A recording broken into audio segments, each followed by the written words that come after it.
Righto, so Milo 2's come along real well. You've probably seen our initial trials on it. She's clocked up quite a few thousand Ks now, including that Bendelby Ranges bit, which was just awesome fun.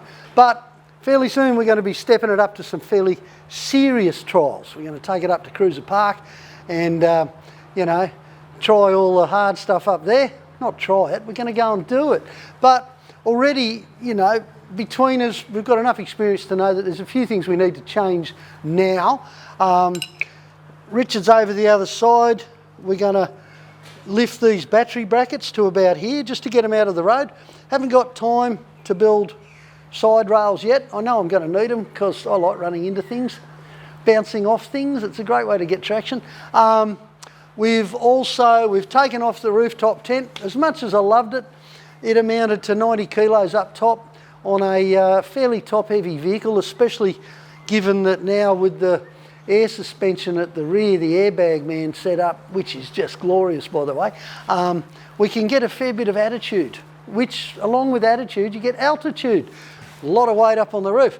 Going to turn over the air filter in a minute, just because there's no real reason to have it sitting up high, except it looks horn at the shows, you know, so we'll tip it around out the back. At the end of the day, it doesn't matter how you get air into a turbo, as long as you've got lots of air, potential for lots of air. So relying on the movement of the truck to blow air down, it's not going to make any difference. We've fitted a bigger light bar and we put a Terrain Tamer winch up front to give it a go on the Outback Accessories bar. Now this bar came ready to fit a winch too. It's a little bit unusual in as much as I've never had a winch that didn't run inside the bar. This one's running on top, but you know, we had a look at the engineering and there's a huge shear factor involved. Used high tensile bolts, so we'll give that a go. It looks fantastic and you can really use it because it's right out there.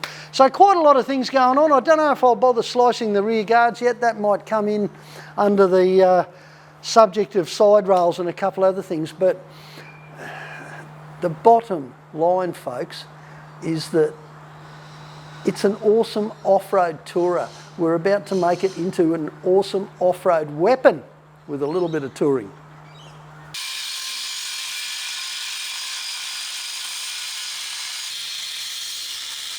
So as you can see, this whole operation is about making Milo 2 more suitable for some serious off-road. I mean, we know it's a good truck, you know, and I guess maybe to a degree I planned it like this.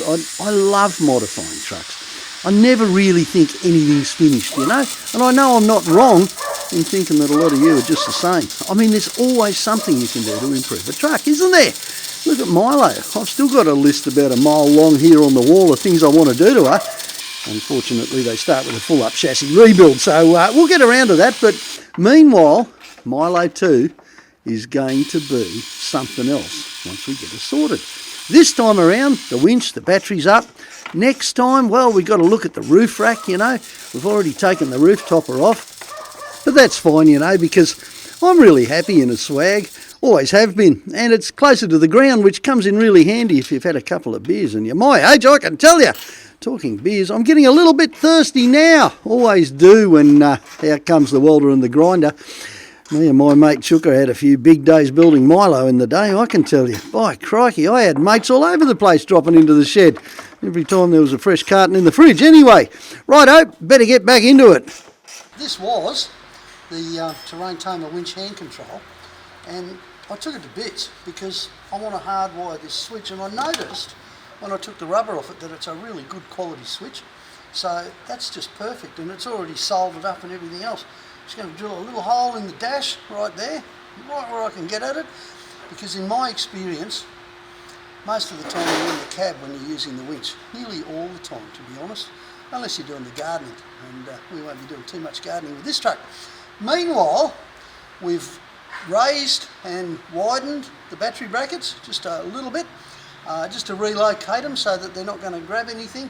We've turned the air filter around, we've fitted the winch to the XROX bar up the front, slotted it in on top, which is how it's designed to go, so we're going to give that a go.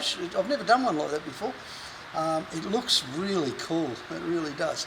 So we've relocated the lights, fitted a bigger light bar on top, and we've had a huge day in the shed. And as anyone knows who likes mucking around on the tools with the welder, making stuff, this is one of the best parts of playing with old four-wheel drives. I've absolutely enjoyed every minute of the day, and I can't wait now to take it out and try it out, because after all, that's why we do it, guys. Good on you. Nearly beer o'clock, isn't it? Hey, who's got the beer? Milo 2, brought to you by the best names in the business and a whole bunch of my mates helping out.